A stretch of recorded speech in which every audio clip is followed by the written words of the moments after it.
या ठिकाणी परभणी तर कोणी बीड अनेक ठिकाणून आणि उत्कृष्ट जनावर या ठिकाणी आलेले आहेत. नाशिकचे आहेत, घोटीचे म्हणा, ग्रहस्थ भेटले.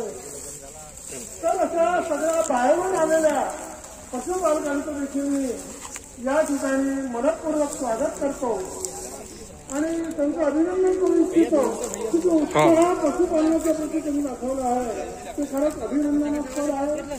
परभणीपासून तर पश्चिम महाराष्ट्र, मराठवाडा आणि विदर्भातील सगळे जिल्हे या ठिकाणून जवळपास सर्वांचा सहभाग आहे.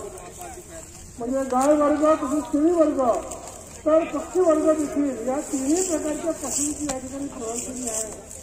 अनेक शेतकरी मित्रांना या निमित्तानं टर्की, गिनी फाऊल आणि अनेक जनावरांच्या जाती देखील प्रथमच पाहायला मिळाल्या. शेळ्या पाहत होते, गायी पाहत होते, पण ही गाय ही आहे